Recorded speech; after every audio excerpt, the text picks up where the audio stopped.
Hello and welcome back to the Milan save on Football Manager 2023. Since last episode where we played our opening two Champions League games in the new format, we have played two games in Serie A. The first of them was away from home at Atalanta, who of course won Serie A in our first season in charge of Milan. We took the lead thanks to Moussa Dembele on the 24th minute, but we couldn't hold on as Pinamonti pegged us back on the 66th minute and that game ended 1-1. And then things didn't really get much better from there on. Another away game, this time away to Udinese. We couldn't even get on the score sheet. We thought we had. Marko Lazetic, who got a goal on the 86th minute. We thought we'd won the game, but it was disallowed. So a 0-0 draw at Udinese. And that means that we find ourselves 7th in the Serie A table after 8 games played. We're already 9 points off top of the table. Inter, who are level on points with second place Juve. We are 5 points off the Champions League spot. Hopefully the same thing will happen as last season, where we started off a bit shaky and then we came back around once we've got through the group stage of the Champions League. But speaking of the group stage of the Champions League, we've got a couple of tough games in today's Champions League matches. We've got Real Madrid first, who of course are renowned for being amazing in the Champions League, and then we've got Red Bull Salzburg, who unexpectedly find themselves top of the league. So taking a quick look at how Real Madrid are doing domestically, they're currently second in La Liga. They've got a game in hand on Villarreal, who are surprisingly top of the table currently, and they're only a point behind them. So theoretically, they should be top of the table after that game in hand. The last two games, they beat Cadiz 6-0, which you'd expect, and they beat Athletic Bilbao by 2-0. They've also got a 100% record in the Champions League, beating Liverpool by 1-0 on their first match day and beating Benfica by 3-1 in the most recent match day. They were also last season's beaten finalists in the Champions League final, Liverpool getting some sweet, sweet revenge on Real Madrid for what happened in real life. So not too many big ties, I would say, in the Champions League in this game week. We've got, obviously, ourselves against Real Madrid is a big one. Atletico, Man City, Dortmund, Roma, and maybe historically, for Marseille at least, Juve, Marseille is a big game. Say maybe for Lazio, Man United, but not really any massive ties, I would say. So this is the lineup we're going with for this tough Champions League game away from home against Real Madrid. We've got Mike Maignan in goal, Zanoli at right back, Kalulu and Tomori in central defence, Theo Hernandez at left back, Ismail Benessa alongside Sandro Tonali in defensive midfield with Brahim Diaz at the right wing, Rafa Leao at left wing, Charles Ketelaere attacking centre midfield, and Moussa Dembele on his own up top as always. Hopefully we can get a victory against 14-time Champions League winners Real Madrid. So Real Madrid boasting the English contingent of Declan Rice and Kyle Walker. Kyle Walker must be in a Zimmer frame by now, surely. He's got to be in his mid to late 30s. First highlight of the game now, we've got the ball with Theo at the back. He plays that across to Tomori. Just doing our usual slow build-up play, and then Theo's going to go on a run forward, plays it forward to Dembele. Through ball from him to Ketelaere, he's through on goal. Charles de Ketelaere has got the opening goal of this game, this massive game against Real Madrid. And it's against the run of play. I was looking at the stats on the left-hand side of my screen while I was waiting for the first highlight to come up. And Real Madrid had 3 shots. We'd only had 1. I was thinking about making some sort of shout or some sort of tactical change possibly. But that through ball from Dembele is beautiful. And then de Ketelaere with an excellent finish to put us 1-0 up at the Bernabeu. Bernabeu? How would you pronounce that? Let me know. Our happiness could be short-lived, however. Tchouaméni with a header. Yeah, okay. Yeah, Aurelien Tchouaméni with a header. It's Real Madrid in the Champions League. I mean, what are you going to do? How long did that lead last? 4 minutes? It was Coman with the corner kick, and it was 4 men on Aurelien Tchouaméni, and he still managed to get the header away. Another corner for Real Madrid. Coman to take it once more. Hopefully it's not a repeat of what we just saw. Whips it in towards Militao this time. It's off the post and Benessa managed to hook that clear. Almost a repeat of what we just saw. Free kick for us though. Sandro Tonali with the free kick. I thought that was in. It's off the bar. And it's cleared. Throw in on this left-hand side. Theo Hernandez to take it.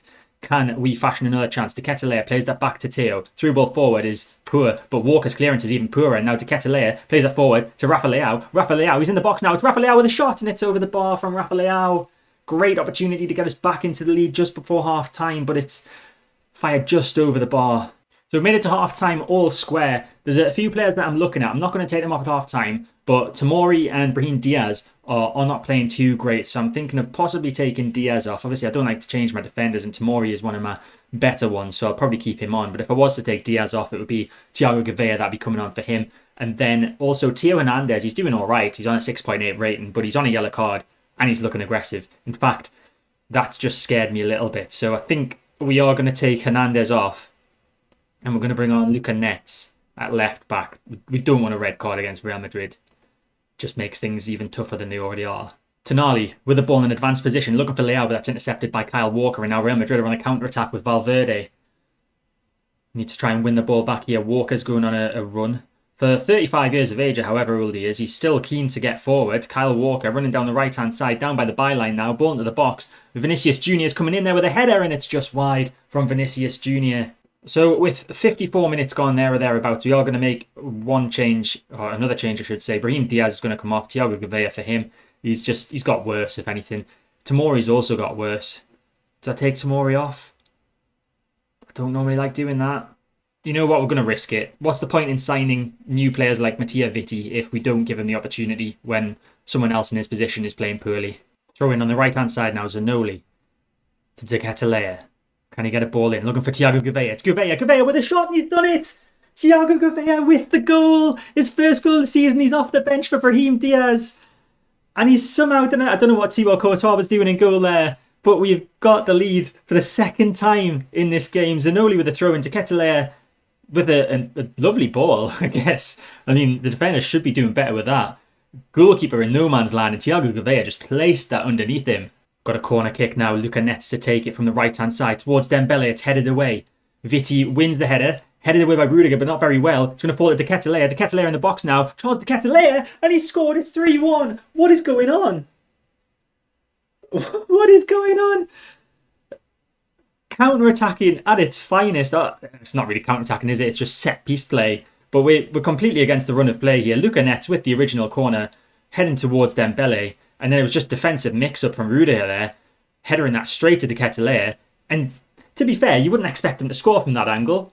But somehow, he's managed it. I was going to make some changes before that goal went in as well. So I'm going to make them now. We've got three players, Tonali, De Ketelaere and Leao, all in the red zone of their heart.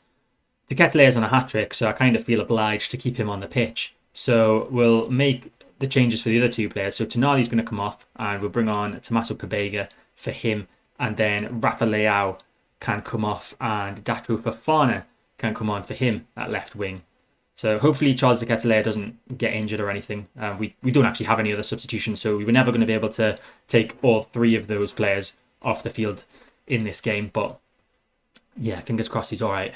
Corner, late on. Can we get a fourth? Surely not. It's Luca Netz to take it from the left-hand side now. Towards Vitti, it's headed away by Rudiger. This time he heads it to a better place, but Benacer still got it for us. Now De Ketelaere looking for his hat-trick. He takes the shot, and that never really looked like going in. Courtois launches that ball forward. We've got about 10 seconds left of this game. Headed away by Netz. Rodriguez brings it down for Real Madrid. Now Rodrigo into Camavinga. Ball forward to Benzema. Can they get a late consolation? It's Vinicius Jr., but it's a good save from Menyon in goal. And that is... No, I thought that was it. It's not. That was the whistle being blown for offside. I thought that was a full-time whistle. But surely the full-time whistle is going to come as soon as Menyon takes his goal kick. Goal kick? Free kick. Anytime now, referee. There we go. Full-time whistle. A 3-1 win against Real Madrid. On the balance of things, actually, it's pretty fair result. Possession's 50-50. They've had slightly more shots than us, and a higher XG, to be fair. But we've put away our chances that we had, and we continue our 100% record. Real Madrid no longer have theirs. So just taking a look through the results, I'll just pick out a few of them. So Man City beating Atletico Madrid in one of the games that I highlighted before kickoff. Dortmund beating Roma by 4-2. Juve and Marseille playing out a 2-2 draw. Man United and Newcastle both picking up wins. Napoli beating Salzburg and getting rid of their 100% record. I don't really see any shocks or any other games to highlight in there. So taking a look at the current league table standings in the Champions League, which is still a weird phrase to say because they shouldn't have leagues. We have ourselves sat in third. Barcelona and PSG above us on what I can only assume is either goal difference or goals scored. I was going to say that, but I'm looking at the goals for and against, And ours and PSG is identical, so we must be being sorted on some other rule that I'm not aware of there. Elsewhere in the top 8, who would be automatically going through to the round of 16, we've got Bayern, Arsenal, Red Bull Leipzig, Monaco and Newcastle. And looking a bit further down the table for the teams that are currently sat outside of any qualification space, so lower than 24th, and there's at least one shock in there. Juve are down there still, and also Ajax. I would have expected Ajax to be doing a bit better, so interesting. Karabag are still in the top 24. What? How are they doing this? They've won one game. Who did Karabag beat? Karabag beat PSV by 1-0 and find themselves in a qualification spot currently. Insanity. Surely not going to stay there for the rest of the league stage. So I'm going to go and quickly play the Lazio League game off camera, and then we'll be back for the second Champions League game of this episode against Red Bull Salzburg. So we played that game against Lazio off camera, and we just about managed to win. It took until the 89th minute for us to get our opening goal. It was Theo Hernandez who got that goal, and then 5 minutes later, we made the scoreline look a little bit better as Rafa Leao got our second, and we beat Lazio by 2-0. So obviously not much change in the league standings from that result, but we do move up to 6th in the table, just 2 points behind Lazio in 5th, and still 9 points behind Juve, who are now top of the table, Inter falling down to 3rd.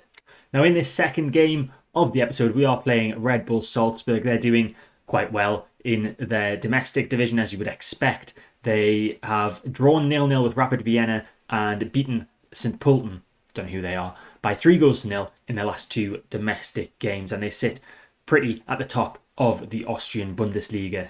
And in terms of their results so far in the Champions League, we obviously know they were on a 100% record before the last game week where they lost to Napoli. That 100% record came at the hands of beating AEK 4-1 and Marseille 1-0. So just looking at some highlighted matches from today's game week, we've got Dortmund against Valencia. That should be a good game. Lyon Porto, Karabag hoping to get a big shock victory over Man United at Old Trafford. That would be an interesting result if that was to happen. Looking further down, Napoli Bayern, that's quite a big game as well, and I think that's about it. So this is our lineup for this game against Red Bull Salzburg. It's pretty much our standard lineup at this point. It's Mike Maignan in goal, Zanoli at right back, Kalulu and Tomori in central defence with Theo Hernandez at left back, Benessa and Tonali in defensive midfield, Brahim Diaz on the right wing, Rafa Leao on the left wing, Charles de Ketelaere at attacking centre midfield with Moussa Dembele up top on his lonesome. So first chance of the game after 26 minutes, Tonali to take the free kick towards the back post. And I'm not sure who got the header there. I think it was Tomori with the header in the end, just over the goal. First chance of the game. Searching ball down the right-hand side from Benessa. Finds Brahim Diaz in some space. He cuts inside. It's Brahim Diaz on the edge of the box now. Plays it back to Benessa. And it was a bit behind him, but he's managed to recover. And Theo knocks the ball to Leao, and it's just wide from Rafa Leao, who was actually offside in the end. Mauro Junior with the ball on the left-hand side for Salzburg. Plays a forward ball to Junior Adamo, who is trying to create something here. Through ball to Borre is brilliant, and Borre with a shot, and it's just wide from him. That was Salzburg's first chance of the game, and they arguably should have scored that. Dembele comes deep for the ball. Now it's Benessa. Back to Tomori. Can we get the ball out of our own half and get on the attack? Benessa with the ball once more. Running forward with it, finds Brahim Diaz inside to Ketelaere. That was a brilliant pass. Dembele's in some space in the middle, plays it out wide to Brahim Diaz instead. Brahim Diaz with a chance to get a ball in, down by the byline, plays it across to the back post. Rafa Leao's there. He heads it down. Tonali's there. And is it going to go in? It's not. Dembele's going to get it from the defender, and then he's just kicked it out of play for a goal kick. As we get to half time, it's not been a terrible performance so far. It's a pretty average one for most players, but I do think we are just about on top in this one. So I'm not going to make any changes at half time. Hopefully we can grab that goal to continue our unbeaten run at the start of this Champions League campaign. So just over an hour gone, we are going to make a change now. We're going to take Moussa Dembele off up front, and we're going to bring on Marko Lazatic for him. Lazatic not played too great in the past few appearances he's made, but hopefully he can do something off the bench today. Elsewhere on the field, I'm also going to take Tonali off. He's on a yellow. Don't want him to get sent off. So hopefully Pobega can do a decent enough job in defensive midfield. Incidentally, PSG are currently the only side that would be maintaining their 100% record as things stand. As the ball goes into the box for Salzburg, it's headed away, but Mauro Junior collects it, and he finds Franco on the right-hand side with a chance to get a ball into the box, but his touch is too heavy. But Benessa is giving the ball away. Cross goes in, Pabega heads it away, and then Rafa Leao can come forward with the ball for us. And can we get on a counter-attack of sorts? Not really. They've got 4 men back to Ketelaere running down this left-hand side, trying to find someone to pass to. Plays it back to Theo. Nice ball forward to Leao. Leao's in the box now. Can he get a ball in? Plays it across to Lazetic. Lazetic with a shot, and it's off the post. I thought it was in. Lazetic barely made contact with the ball, but he hit the post. We've got just under 15 minutes to go. We're gonna make a couple more changes, I think. We're gonna change Diaz at right wing. We'll bring on Thiago Gouveia for him. De Ketelaere and Leao are doing quite well out there, so I don't really want to take them off. Benes is looking quite tired in defensive midfield, so I'll bring on our other defensive midfield option in Helgason, the Icelandic national. And then I think we've got one more sub to make. And just thinking ahead to future games, I think Theo Hernandez could probably do with a little bit of a rest. So Luca Net's coming on for him. So we've done a shout of demand more, a shout of encourage, and we've switched to attacking. Can we get a goal in stoppage time? It's Luca Net with a free kick from a decent position. We've got 5 minutes of added time. We're also already into the second minute of that. And Luca Net with the shot. It's blocked by the wall. Lazetic wins the header, but that is going to just fall easily at the feet of Naumov in the Salzburg goal. It's Pabega advancing into the Salzburg half. Plays the ball down the left-hand side to Net, who comes inside with the ball. Forward to Leao. Leao with a chance. It's Leao with a shot, and it's a great save from Naumov. How has he managed that? Thiago Gouveia with the ball in to Ketelaere, surely, and he's done it. De Ketelaere, in injury time, has given us the 1 goal that we needed, and it looks like we are going to be on course to keep our 100% record in the Champions League. This highlight has been continuing since the Luca Net's free kick, by the way. I've just cut a bit of it out because it was just passing around the back. Thiago Gouveia with the ball in the end into Ketelaere, smashing it home. And surely we have picked up another 3 points. And indeed we have. There is the full-time whistle. It's a 1-0 victory away in Salzburg. Thanks to that man, Charles de Ketelaere again. It's just been his story this episode with his goals against Real Madrid and now his goal against Salzburg. He is coming up clutch for us when we need him.